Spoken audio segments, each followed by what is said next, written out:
Le Wolf en plein centre-ville, aujourd'hui le Fox à Watermael-Boisfort, demain le Rats à XL. Ces concepts de food market apportent une nouvelle dynamique à l'Horeca bruxellois. Ils ont été rêvés par un homme. On n'a jamais fait de compromis avec ses rêves. Et je pense que c'est important pour tout le monde, depuis les jeunes jusqu'aux adultes. Si on a un rêve, il faut arriver au bout. Thierry Gore est un éternel entrepreneur qui arrive à sentir l'air du temps en s'entourant de jeunes créatifs dans leur domaine. Je ne suis fort que par la force des autres. C'est-à-dire que je m'entoure excessivement bien de gens qui sont bien meilleurs que moi. Moi, je suis juste le chef d'orchestre. Durant une journée, nous avons suivi un homme qui ne renonce jamais malgré les échecs. Un homme qui trouve son bonheur dans le mouvement. Il est 9h30. Thierry Gore débute sa folle journée au Fox. Son dernier projet est son bureau. Moi, je viens absolument pas du tout de la restauration, donc il fallait quelqu'un qui soit un grand sachant dans le domaine, ce qu'est Pascal, mais il ne vous le dira jamais parce qu'il est excessivement modeste. Il faut savoir que l'Horeca évolue fort, et en termes d'évolution, c'est une des branches évolutives très très importantes, c'est le food. Le fait de trouver une diversité de plusieurs cuisines qui contentent donc tous les gens qui sont à table, que ce soit les parents, les enfants, les grands-parents, d'une part à des prix qui restent malgré tout abordables, parce qu'on mange ici pour 12 € sans aucun problème, dans un cadre qui est quand même aussi assez unique, ça risque quand même de perdurer, parce que je pense qu'aussi on a aujourd'hui, plus que jamais, besoin de se retrouver, besoin de partager, besoin d'échanger. Et ce sont des lieux de partage et d'échange avant tout. Comment vous définiriez Thierry ? Quelqu'un qui est terriblement dans le marketing des choses, qui perçoit bien les tendances et souvent les devance, ce qui est assez sympa. Quand on décide d'y aller, je dois plutôt le retenir que de le pousser. C'est beaucoup plus simple de retenir quelqu'un que de le pousser. Ça dépend. C'est la grande qualité de Thierry, je trouve, c'est qu'il fait fort confiance aux jeunes qui n'ont pas forcément de l'expérience, mais qui ont l'air motivés. Moi, j'avais 25 ans, je sortais de mes études de droit, donc quand même rien à voir, j'avais jamais bossé en restauration. Et donc, je crois qu'il y a peu de gens qui laissent autant la chance aux jeunes. On travaille de manière assez rapide et par contre, ça peut parfois être compliqué à suivre, à faire le suivi de tous nos projets, de toutes les idées dans les projets. Donc c'est une qualité comme un défaut. Nous, on le voit plus comme une qualité. Mais je pense que certaines personnes qui seraient plus cartésiennes auraient peut-être un peu plus de mal de travailler de cette manière. Je vous propose d'aller voir la Boiler Room, qui est un des projets qui est complémentaire à celui-ci. Un espace, vous allez voir, qui est assez étonnant, que je vous propose de venir découvrir. On y va. Bon, choqué, tantôt.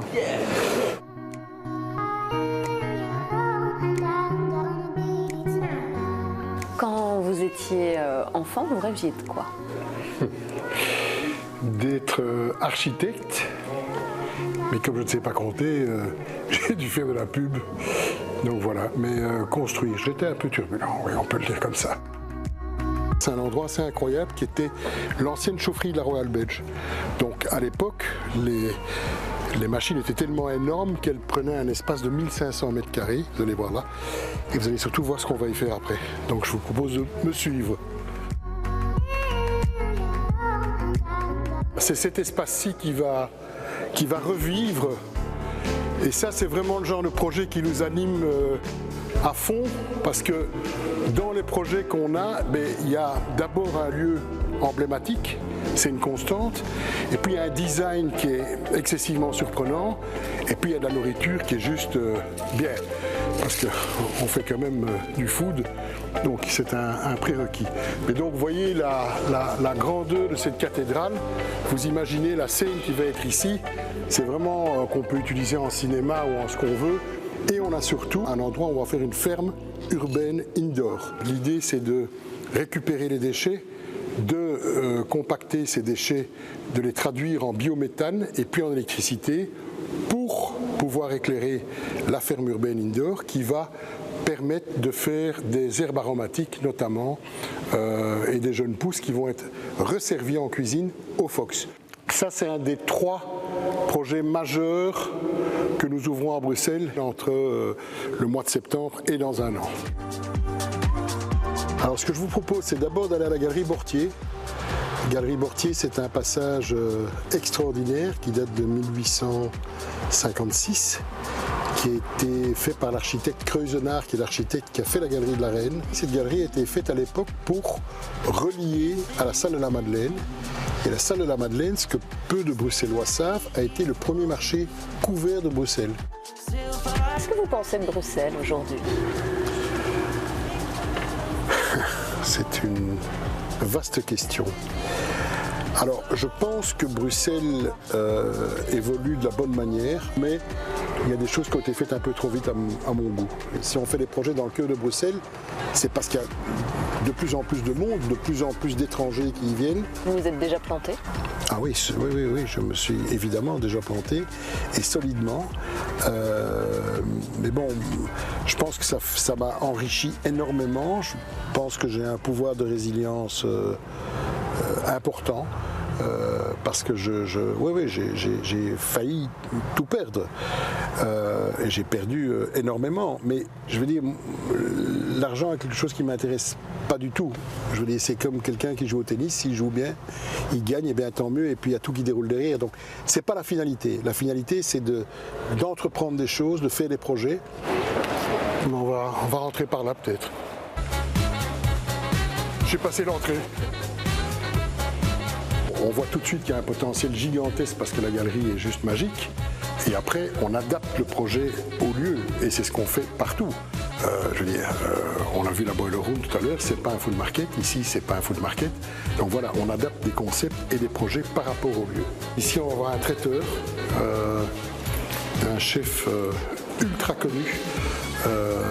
Et donc, ce qui est amusant ici, c'est que tout ça se lève. Donc, on est en prise directe avec la galerie. Donc voilà, il faut imaginer ça comme ça, ce qui donne évidemment un tout autre cachet. Bonjour Fanny. Bonjour. Bien. Voilà, première chose que j'ai faite en arrivant dans cette galerie, quand on nous a proposé le projet et quand on a imaginé notre projet, c'est de voir tous les bouquinistes. Et il y a eu une levée de bouclier à laquelle on n'a pas répondu en disant on va faire un food market, machin. C'est pas du tout ça. On ne fait pas de food market. On n'a pas répondu parce qu'on ne veut pas polémiquer et on trouve que les réseaux sociaux sont peut-être pas la meilleure des plateformes pour commencer à engager des polémiques. Mais c'est pas du tout ça qu'on veut faire. La preuve, c'est qu'on garde des bouquinistes, on va en rajouter, mais on va rajouter autre chose. Et vous imaginez ouvrir quand? Septembre. Alors ça paraît étonnant comme ça, mais septembre. Il n'y a pas... En fait, ce qui prend énormément de temps, c'est la préparation de tous ces projets. Une fois qu'on commence, on met des grosses équipes sur le coup et ça va excessivement vite. Bon, ici, il n'y a pas des trucs structurels gigantesques. Vous allez voir, projet d'après, là, c'est une autre dimension.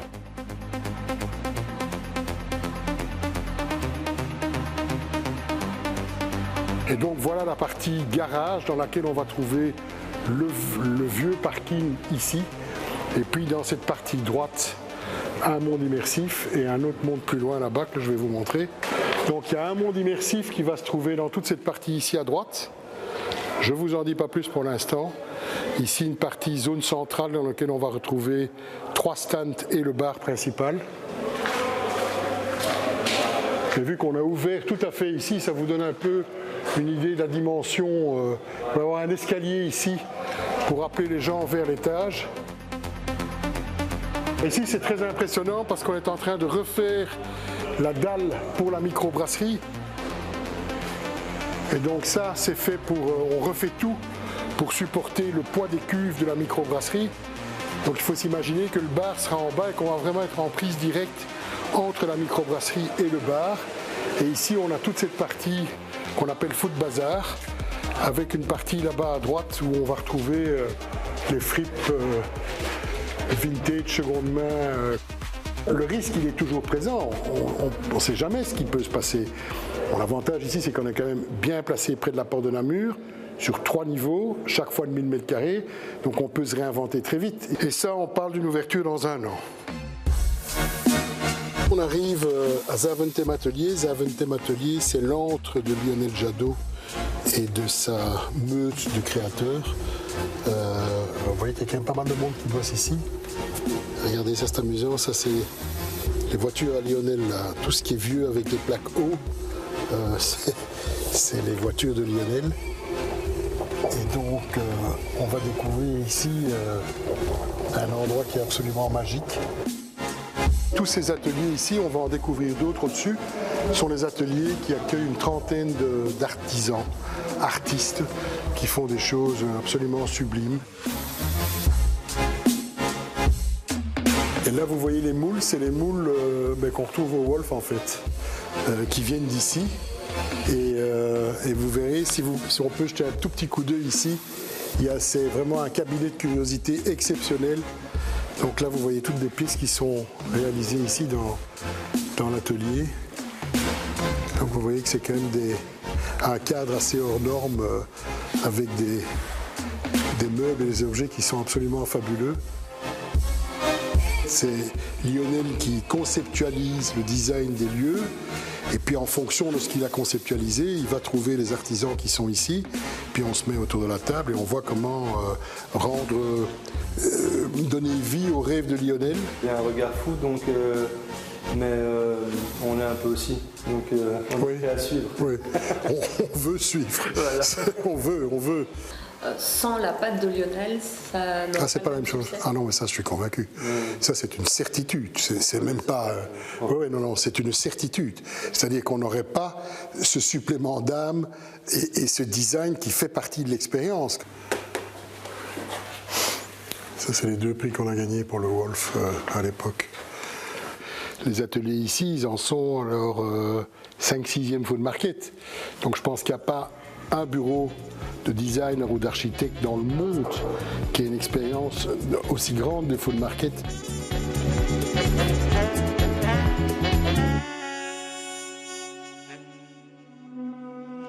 Ça s'arrête jamais en fait la journée. Non, mais aujourd'hui c'est un peu plus calme qu'hier. Ouais. Thierry n'a pas vraiment de contraintes, c'est moi qui les rajoute ensuite. Donc souvent en fait, c'est assez rigolo. C'est que tout doit fonctionner, il vend quelque chose, il vend un projet, il vend un concept, il vend vraiment il vend du rêve, entre guillemets. Et moi je vends de la réalité. Le mot retraite est un mot qui ne sonne pas dans ma tête et qui ne sonnera, je pense, jamais parce que je suis quelqu'un d'actif qui avance. Et je crois, comme le disait justement Sylvain Tesson, que le bonheur est dans le mouvement. Donc moi je veux continuer à bouger et à faire et à créer et à rencontrer et à partager. J'ai plein de rêves et plein de projets. Je voudrais écrire aussi, apprendre à faire du bon pain, des choses très simples. Apprendre à prendre le temps. Voilà. Ça vous pensez y arriver? Non.